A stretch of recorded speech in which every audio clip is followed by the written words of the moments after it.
ഹരേ രാമ ഹരേ രാമ രാമ രാമ ഹരേ ഹരേ ഹരേ കൃഷ്ണ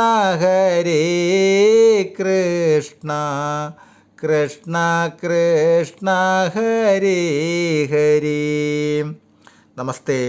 ആത്മപ്രകാശം ചൊരിയുന്ന നാരായണീയ പാരായണത്തിലേക്ക് ഭക്ത്യാദരങ്ങളോടെ എല്ലാവർക്കും സ്വാഗതം. ശ്രീമൻ നാരായണീയത്തിൽ ദശകം 27 പാലാഴി മഥനം. ശ്ലോകങ്ങൾ 1, 2, 3.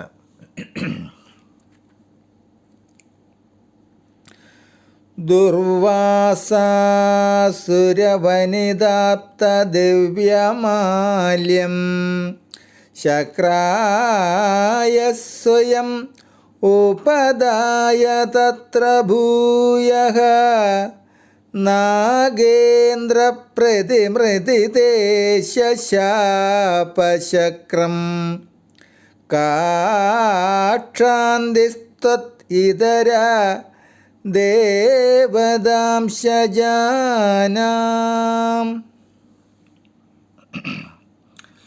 ദുർവാസാവ് മഹർഷി ശിവാംശമാണ്. അദ്ദേഹം ക്ഷിപ്രകോപിയുമാണ്. അതിനാൽ പെട്ടെന്ന് കോപിക്കുന്നവരെ ദുർവാസാവെന്ന് പറയാറുണ്ട്. ഒരിക്കൽ ദുർവാസാവ് മഹർഷി ഭാരതഖണ്ഡം കണ്ട് ആനന്ദിച്ച് നടക്കുമ്പോൾ വിദ്യാധരികളെ കാണാനിടയായി. അവരിൽ ഒരു സ്ത്രീ അദ്ദേഹത്തിന് ദിവ്യമായ ഒരു മാല സമ്മാനിച്ചു.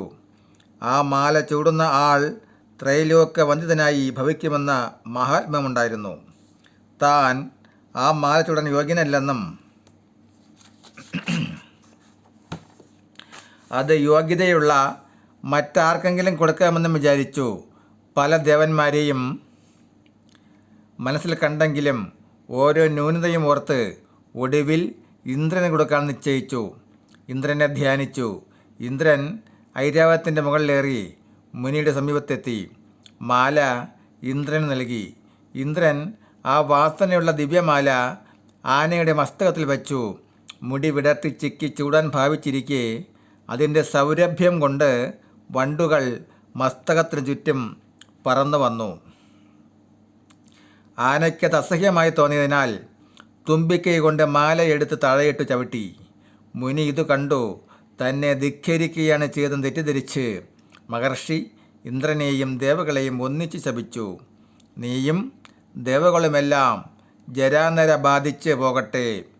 ദുർവാസാവിന് വാസ്തവം അറിയാനുള്ള ക്ഷമയില്ലാതെ പോയി. അതാണ് ശപിച്ചത്. വിഷ്ണുവിൻ്റെ അംശ അവതാരമല്ലാത്തതിനാലാണ് ദുർവാസാവ് മഹർഷി ക്ഷമയില്ലാതെ കോപിച്ചതെന്നാണ് കവി പറയുന്നത്. വിഷ്ണു ക്ഷമാശീലനായതിനാൽ അദ്ദേഹത്തിൻ്റെ അംശാവതാരങ്ങൾക്ക് ക്ഷമയുണ്ടാകുമെന്നാണ് കവിയുടെ വിവക്ഷ. ദുർവാസാവിൻ്റെ ശാപം നിമിത്തം ദേവകൾ ജരാനര ബാധിച്ച് നിസ്തേജരായി. ശ്ലോകം 2. ശാപേന പ്രതിദജരീയത നിർജരേന്ദ്രേ ദേവേഷപ്യസുരജിതേഷു നിഷ്പ്രഭേഷു ശർവാദ്യാകമലജം യേത്യ സർവദേവാഃ നിർവാണപ്രഭവസമം ഭവന്തമാപുഃ.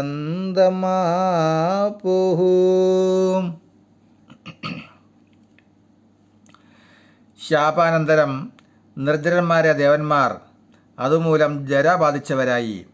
പിന്നെയുണ്ടായ ദേവാസുര യുദ്ധത്തിൽ അസുരന്മാർ ദേവന്മാരെ ജയിച്ചു. അസുരന്മാരോട് തോറ്റ് തെളിവറ്റവരായ ദേവകൾ ബ്രഹ്മാവിനെയും ശിവനെയും സമീപിച്ച് കാര്യമുണർത്തി. ദേവകൾ ശിവനെയും ബ്രഹ്മാവിനെയും കൂടെ കൂട്ടി എല്ലാവരും ഒന്നിച്ച് മോക്ഷത്തിനുറവിടമായ സാക്ഷാൽ വിഷ്ണു ഭഗവാനെ ശരണമടഞ്ഞു. ശ്ലോകം 3.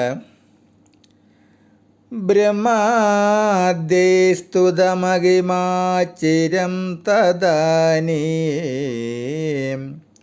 പ്രാദുഷൻ വരദ പുരപരേണദാംനാ ഹേ ദേവാദിതിജകുലൈർവിധായ സന്ധിം പീയൂഷം പരിമഥതേ തിപര്യശാസ്ത്വം. വരദനായ ഭഗവാനെ ഗുരുവായൂരപ്പ, ബ്രഹ്മാദി ദേവന്മാർ അവിടുത്തെ മാഹാത്മ്യത്തെ വളരെ സ്തുതിച്ചു. അതിൽ പ്രസന്നനായ അങ്ങ് അവരുടെ മുമ്പിൽ തേജസ്സോടു കൂടി പ്രത്യക്ഷപ്പെട്ട് ഉപദേശിച്ചു. അല്ലയോ ദേവന്മാരെ, നിങ്ങൾ അസുരന്മാരുമായി സന്ധി ചെയ്ത് പാലാഴി കടഞ്ഞ് അമൃതെടുത്ത് ഭുജിക്കണം. പാലാഴി കടഞ്ഞ് അമൃതെടുക്കുന്നത് നിങ്ങളെക്കൊണ്ട് മാത്രം സാധ്യമല്ല. അതിന് അസുരന്മാരുടെ സഹായം കൂടി വേണം. അതുകൊണ്ട് അസുരന്മാരുമായി സന്ധി ചെയ്ത് അവരുടെ സഹായം ആവശ്യപ്പെടണം. മന്ത്രപർവ്വത്തെ മത്തായും വാസുകിയെ കയറായും ഉപയോഗിക്കണം. അതിന് മന്ത്രം കൊണ്ടുവരണം, വാസുകിയെ വരുത്തണം. നമസ്തേ. ബാക്കി ഭാഗം തുടരും നാളെ. ഹരേ രാമ ഹരേ രാമ രാമ രാമ ഹരേ ഹരേ ഹരേ കൃഷ്ണ കൃഷ്ണ കൃഷ്ണ ഹരേ ഹരേ. നമസ്തേ.